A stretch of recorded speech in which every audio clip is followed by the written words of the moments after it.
Bienvenidos a Crónica Mortal, el lugar donde las historias más oscuras cobran vida. Empezamos. A principios de agosto de 1993, el pueblo de Savona, en el condado de Steuben, Nueva York, fue el escenario de un horrendo caso que conmovió a todo el país.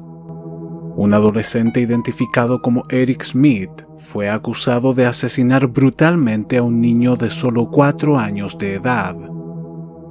Smith tenía 13 años al momento de ser arrestado, lo que no solo causó revuelo a nivel mediático, sino que generó un enorme debate sobre la salud mental de los menores de edad en los Estados Unidos, la aplicación de sentencias apropiadas, la capacidad del sistema penal juvenil y las dudas en torno a los programas de rehabilitación y reinserción de chicos que cometen crímenes de esta magnitud.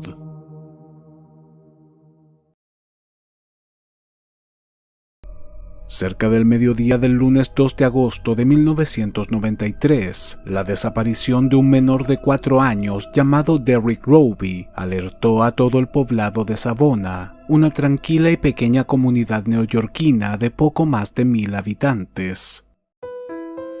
La madre de Derrick, Doreen Roby, afirmó a la policía que aquella mañana su hijo estaba ansioso por asistir a un campamento de verano ubicado a menos de 100 metros de su propiedad.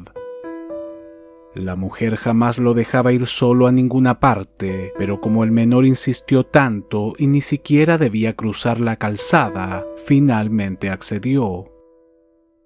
Derrick se despidió de ella en el umbral de la puerta y caminó rumbo al parque situado a menos de 1 cuadra. A los pocos minutos, cerca de las 11 de la mañana, el cielo se nubló y comenzó a llover. Doreen se dirigió rápidamente hasta el campamento para buscar a su hijo, pero se llevó una terrible sorpresa cuando le informaron que Derrick nunca llegó al lugar. La búsqueda del menor se inició de inmediato y tanto agentes de la policía local como vecinos de la zona comenzaron a recorrer calles y bosques cercanos para dar con su paradero. La posibilidad de que se hubiese extraviado al aventurarse en las áreas boscosas era bastante probable, y si bien el pueblo de Savona era extremadamente tranquilo, los investigadores no descartaban la posibilidad de que hubiese sido víctima de un secuestro. Tras poco más de 4 horas de búsqueda, un grupo de voluntarios encontró el cuerpo sin vida del pequeño cerca de una arboleda, a unas 2 cuadras de su propia casa. Se trataba de una escena sencillamente desgarradora. El asesino le había aplastado la cabeza con al menos 2 rocas que aún permanecían en el lugar, una de ellas de casi 12 kilos, además de bajarle los pantalones e introducirle un pequeño palo de madera por el recto. Los forenses confirmaron que la causa de la muerte de Derrick Roby fue un traumatismo craneal, aunque también identificaron algunas marcas de estrangulamiento manual en el cuello del cadáver. La noticia no solo dejó devastada a la familia del menor, sino también a los oficiales involucrados en el caso y a toda la comunidad. Los índices de criminalidad en Savona eran prácticamente nulos, por lo que el asesinato de un niño de 4 años resultaba tan indignante como aterrador. De hecho, muchos de los residentes estaban seguros que debía tratarse de algún forastero que solo estaba de paso por el pueblo, y que mientras este no fuese detenido, sus hijos no estarían a salvo. Los investigadores supusieron que el pequeño Derrick posiblemente había sido interceptado por el asesino a escasos metros del campamento donde se dirigía. Este lo habría engañado para que lo siguiera hasta el bosque en donde finalmente lo asesinó. Y si bien algunos expertos reconocieron los elementos de un crimen de carácter sexual, sobre todo por la sodomización del cuerpo, algunas de las pistas halladas en la escena resultaban desconcertantes y contradictorias. El día de su desaparición, el menor llevaba consigo una lonchera con comida que le había preparado su madre, la cual fue encontrada en la escena del crimen. Por lo visto, el asesino la abrió y sacó una banana que pisoteó en el suelo, además de un sándwich que le introdujo por la boca a la víctima cuando ya estaba muerta. Posteriormente sacó un envase plástico que contenía un refresco llamado Kool-Aid y lo derramó sobre las heridas de la víctima, además de quitarle las zapatillas y dejarlas cerca de sus manos. En las siguientes horas, los investigadores detuvieron e interrogaron a un par de sospechosos, pero no contaban con ninguna pista que los ayudara a resolver el caso.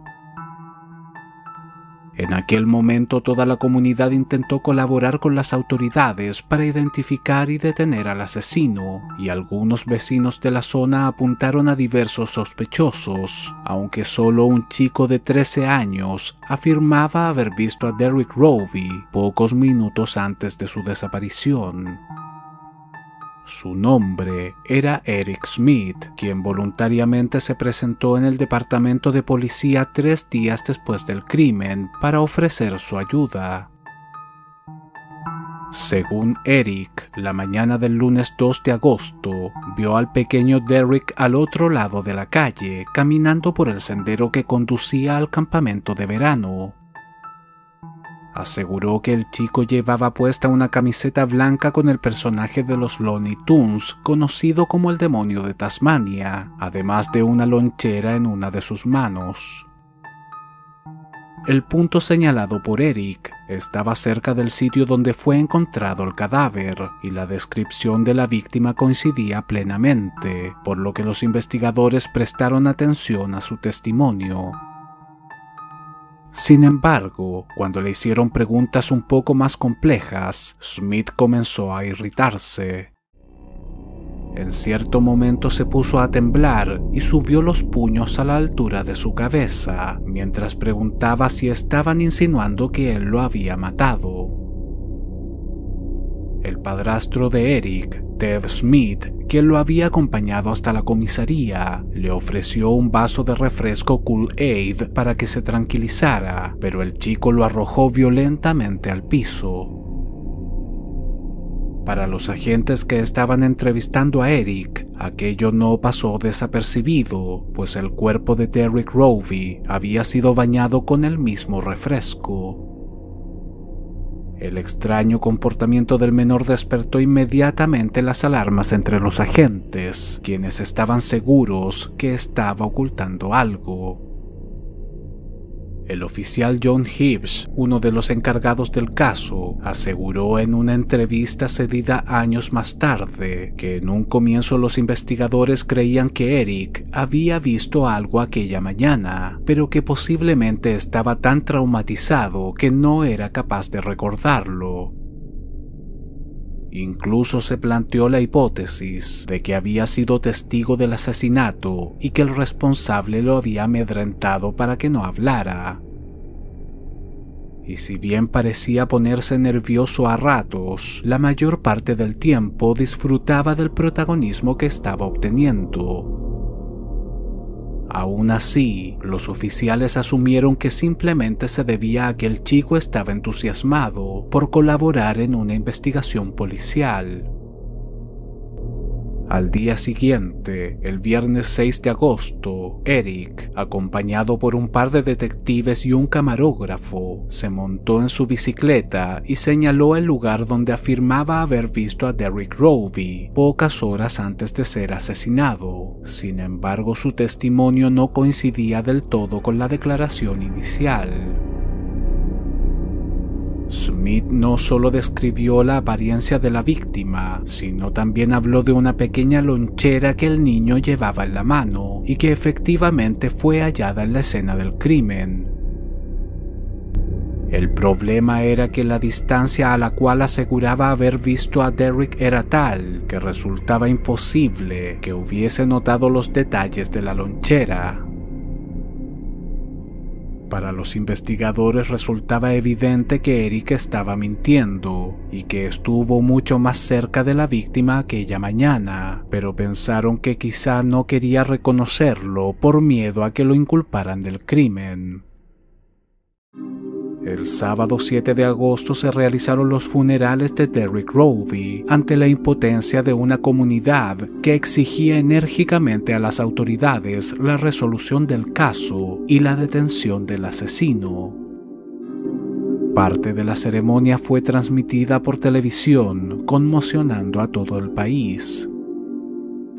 Derrick era un niño de solo 4 años que había sido asesinado de forma brutal, y mientras el responsable estuviese libre, todos los menores de edad de la zona corrían peligro. Al mismo tiempo, las contradictorias confesiones de Eric Smith no solo tenían en vilo a los investigadores, sino también a su propia familia. Fue así como el lunes 9 de agosto, y tras ser interrogado por sus padres y abuelos, que reconoció entre lágrimas haber asesinado a Derrick Roby. La revelación tomó por sorpresa a la familia Smith, pues si bien sospechaban que el chico podía saber algo sobre el crimen, jamás se imaginaron que era el responsable directo. Tras enterarse de lo ocurrido, acudieron inmediatamente a la policía. El arresto de Eric llamó rápidamente la atención de todos los medios de comunicación norteamericanos, causando un enorme revuelo a nivel nacional. Con tan solo 13 años, se había transformado en uno de los asesinos más infames del país.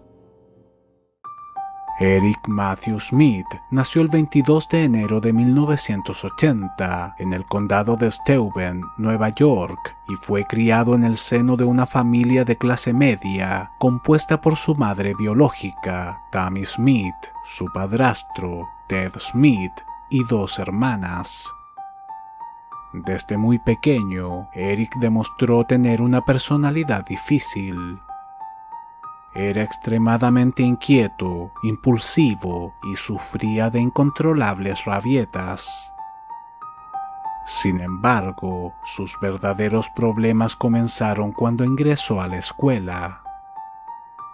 Padecía de un trastorno del lenguaje y del aprendizaje que le impedía desempeñarse correctamente en el ámbito académico. Obtenía bajas calificaciones y tuvo que cursar un año más antes de ingresar a primer grado.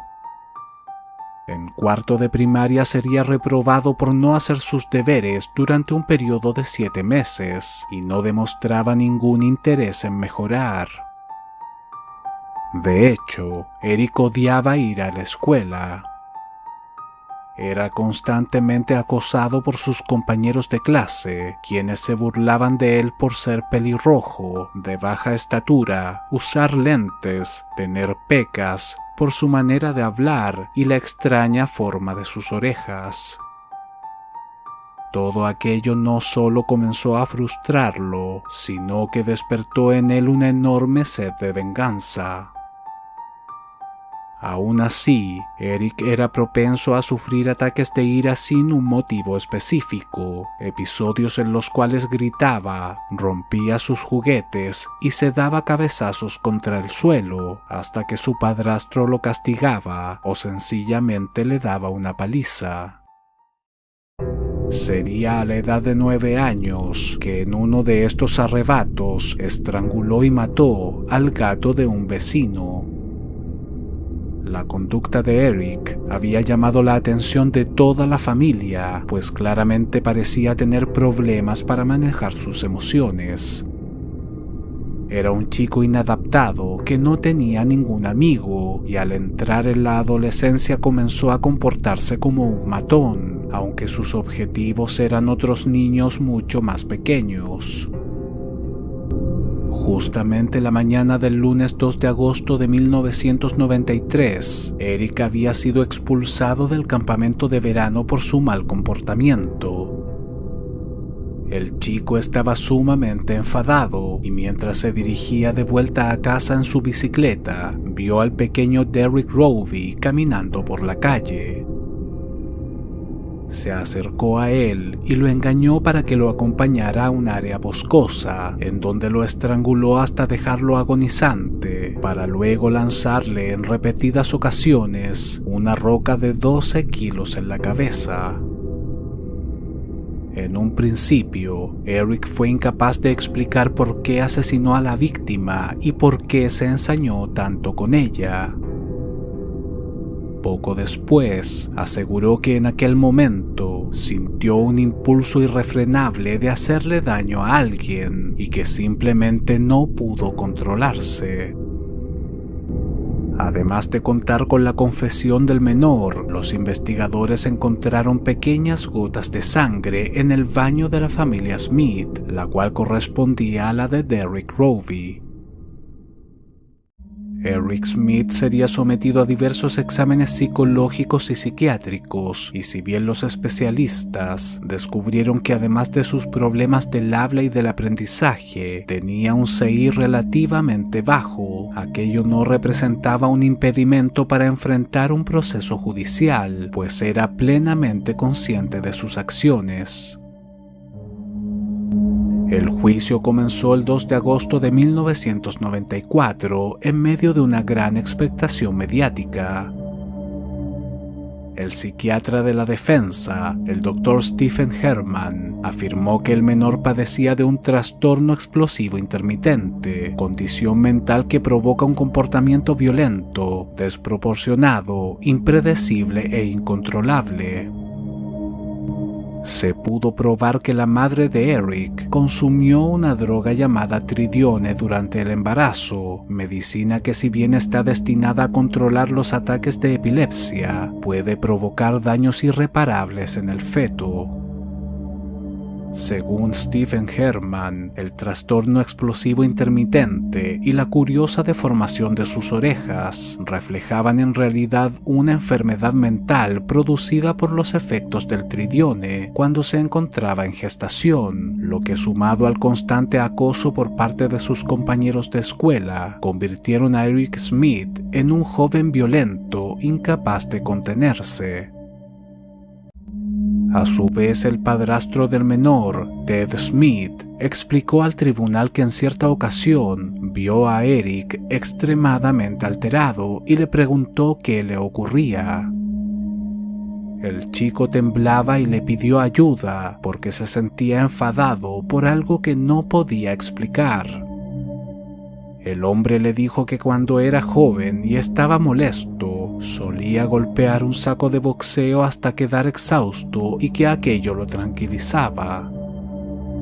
Eric salió al patio de la casa y minutos después regresó con los nudillos desollados y ensangrentados tras darle varios puñetazos al tronco de un árbol. Durante el juicio no solo se demostró que el padrastro de Eric, Ted Smith, lo golpeaba con un cinturón cuando el chico se portaba mal, sino que también abusó sexualmente de una de sus hijastras, lo que provocó un nuevo escándalo. El abogado defensor, Kevin Bradley, reconoció ante el juez que Eric Smith había cometido un crimen terrible, pero aseguró que se trataba de un enfermo mental con diversas circunstancias atenuantes y por ende inimputable. Por otro lado, la fiscalía alegó que el acusado era plenamente consciente de lo que había hecho, que planificó el crimen y que incluso lo disfrutó. El ensañamiento con el cadáver demostraba una personalidad sádica movida por el rencor y la agresión sexual al introducir un trozo de madera por el recto de la víctima. Era la alerta de que este tipo de comportamiento podía llegar a repetirse en el futuro. Quizá lo que más llamó la atención durante el proceso fue la imperturbable fachada de Eric Smith. No parecía mostrar ninguna emoción, no pidió perdón a los padres del chico que asesinó, ni tampoco expresó remordimientos. Finalmente, el 16 de agosto de 1994, sería encontrado culpable de asesinato en segundo grado y condenado a un mínimo de 9 años a cadena perpetua, la pena máxima para criminales menores de edad. El polémico caso produjo un sinnúmero de discusiones en torno a la responsabilidad de los padres, tanto de la víctima como del victimario. Algunos sectores cuestionaron el hecho de que la madre de Derek, Doreen Roby, lo dejara ir solo hasta el campamento de verano, considerando que el menor tenía solo 4 años de edad. La mujer aseguró en una entrevista que en ese momento estaba sumamente complicada, pues su hijo menor, Dalton, no dejaba de llorar, pero que claramente se arrepentía de no haberlo acompañado. Asimismo, Eric no parecía haber recibido ningún tipo de orientación o ayuda con respecto a sus bruscos cambios de humor y episodios de ira incontrolable, además de vivir en un hogar donde su padre no solo lo maltrataba física y psicológicamente, sino que también abusaba sexualmente de una de sus hermanas. Tras pasar varios años encerrado en un centro para menores, Eric Smith fue trasladado en el año 2001 al Centro Correccional de Clinton, un penal de máxima seguridad. Durante su reclusión, redactó una carta en donde manifestó remordimientos de forma pública por primera vez. Esta decía lo siguiente: sé que mis acciones han causado una pérdida terrible en la familia Roby y lo siento mucho. He tratado de pensar lo más posible en lo que Derek nunca experimentará. Su cumpleaños número 16, la Navidad, ser dueño de su propia casa, graduarse, ir a la universidad, casarse, su primer hijo. Si pudiera retroceder en el tiempo, cambiaría de lugar con Derek y soportaría todo el dolor que le he causado. Si eso significara que él siguiera viviendo, cambiaría de lugar, pero no puedo.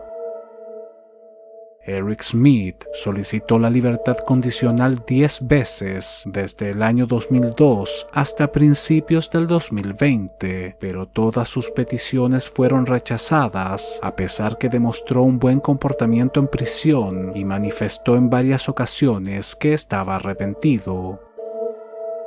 Se especializó como carpintero y electricista, además de estudiar religión y conocer a una abogada con la cual se comprometió en el año 2019. No sería hasta el 1 de febrero del año 2022 que finalmente se le concedió la libertad condicional, después de pasar 28 años tras las rejas. Durante más de 2 décadas, los padres de Derek, Dale y Doreen Roby, intentaron que Eric no saliera de la cárcel, presentando una y otra vez el caso ante tribunales. Tras la liberación de Smith, se mostraron sumamente decepcionados y han exigido varias reformas a la Ley de Libertad Condicional de los Estados Unidos.